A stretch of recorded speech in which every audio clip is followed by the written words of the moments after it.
Chapter 17. 10 pebbles had gone into my time can when I decided to do something Timothy had told me never to do. I was tired of eating fish and sea grape leaves. I wanted to save the few green coconuts I'd managed to find on the ground. There were none left in the trees.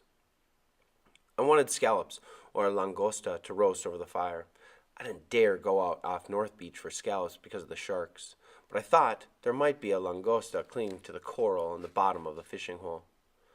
From what Timothy had told me, the sea entrance to the hole was too narrow for a large fish, a shark, to swim through. Barracuda, he said, could go through, but they were usually not dangerous.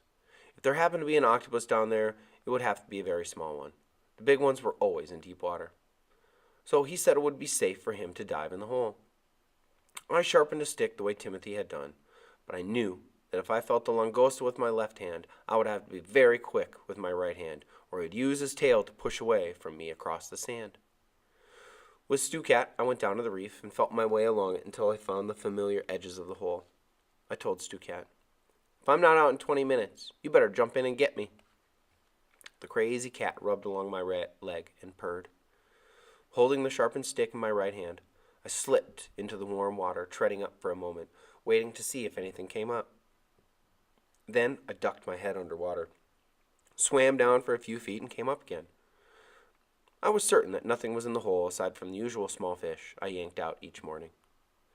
After a few minutes, I had my courage up and dived to the bottom, holding the sharp stick in my left hand now, and using my right hand to feel the coral and rocks. Coming up now and then for air, I slowly felt my way around the bottom of the small pool, touching sea fans that waved back and forth, feeling the organ pipe coral and the bigger chunks of brain coral. Several times I was startled when seaweed or sea fans would brush against my face, and swam quickly to the surface. It must have taken me nearly 30 minutes to decide that I could hunt langosta in the hole. This time I dived in earnest. I went straight down, touched the bottom, then took a few strokes towards the coral sides of the pool. Timothy had said the langosta were always on the bottom, usually over against the rocks and coral. To my amazement, I touched one on the first sweep and drove the sharp stick into him, swimming quickly to the surface. Panting, I shouted to Stu-Cat, "Lobster tonight!" I swam to the edge, pushed the langosta off the stick, caught my breath again, and dived. I dived many times without again touching the hard shell that meant langosta. I began sticking my hands deeper into the shelves and over the ledges near the bottom. I rested a few minutes and decided I'd make one more dive.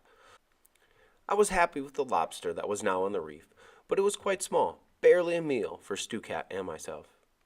I dived again, and this time found what seemed to be an opening to a deep hole, or at least the hole went far back. There has to be a big lobster in there, I thought. Up I came again, filled my lungs, and dived immediately. I ran my hand back into the hole, and something grabbed it.